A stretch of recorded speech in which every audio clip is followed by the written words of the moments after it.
Good morning everyone.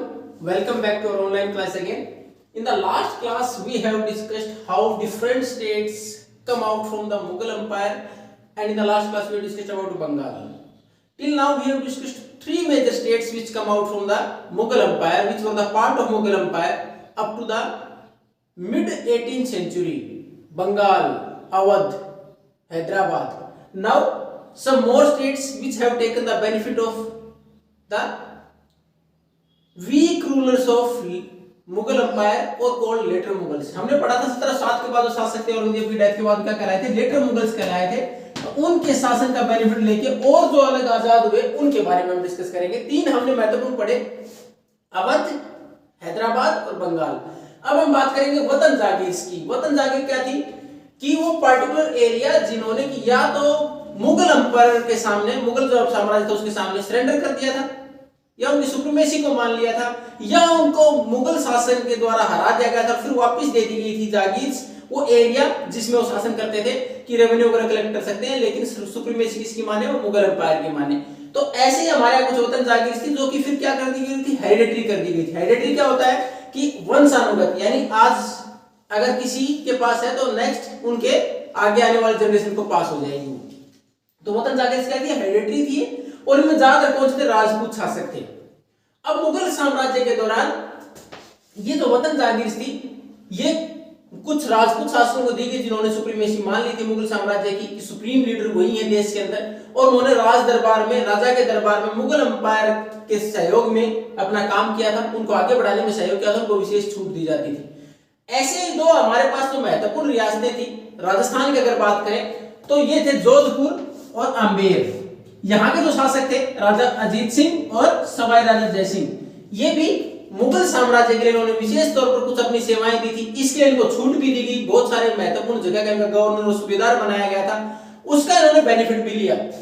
इनको वतन जागीर दी गई, वतन जागीर हेरिडेटरी थी, यानी इनके बाद इनकी नेक्स्ट जनरेशन, इनके लड़के शासक बन सकते थे वहां के, उस जगह पर इनको रेवेन्यू कलेक्ट करने की आजादी थी, तो उन्होंने तो विशेष छूट दी, उनका बेनिफिट भी लिया। इनको महत्वपूर्ण क्षेत्रों का जो महत्वपूर्ण एरियाज थे उनके गवर्नर भी बनाए गए। इसके साथ साथ उन्होंने साथ लगते जो इलाके थे, एडजेसेंट जो बाउंड्रीज थी और जो प्रोविंसेस की, उनके ऊपर अपना एरिया शासन का बढ़ाया भी, शासन पर नियंत्रण भी किया। अब इसमें हम अगर डिस्कस करें, देखो पहले अजीत सिंह की बात करें, जोधपुर के जो शासक रहे, इनको मुगल साम्राज्य के अंतर्गत पहले इनको सूबेदार बनाया गया था, उसके बाद वो गवर्नर डिक्लेयर कर दिया गया गुजरात का, इनको गुजरात का गवर्नर बनाया गया। गुजरात का गवर्नर बनाने के बाद इन्होंने ये महत्वपूर्ण रिच एरिया था, mineral resources as well as agriculturally productive area था, उस एरिया में इनको बनाया गया, जिसके बाद उन्होंने काफी वेल्थ भी इकट्ठी की, अपनी सेना को भी मजबूत किया।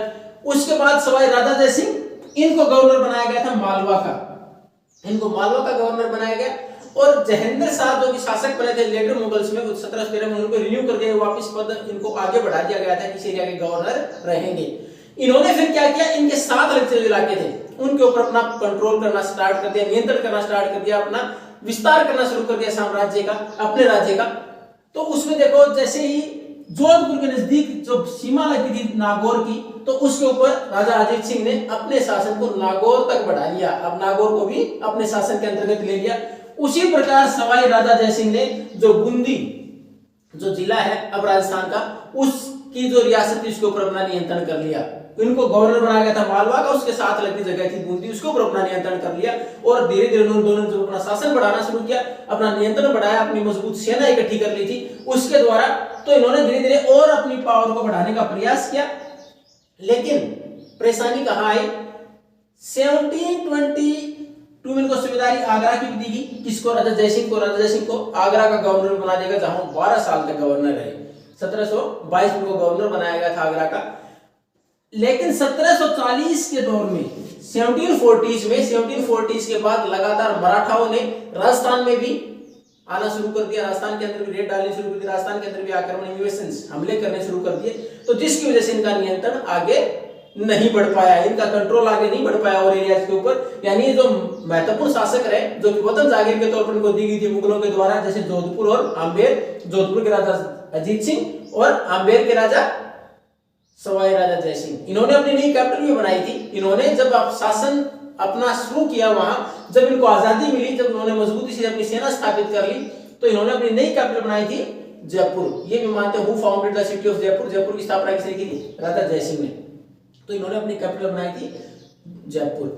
अब जैसे ही इन्होंने मजबूत से अपना शासन आगे बढ़ाने का प्रयास किया तो 1740s के बाद मराठाओं ने इनको रोक दिया। मराठा आक्रमण थे, इन्होंने इनको आगे एक्सटेंशन से रोक दिया, तो उसके बाद ये आगे नहीं बढ़ पाए।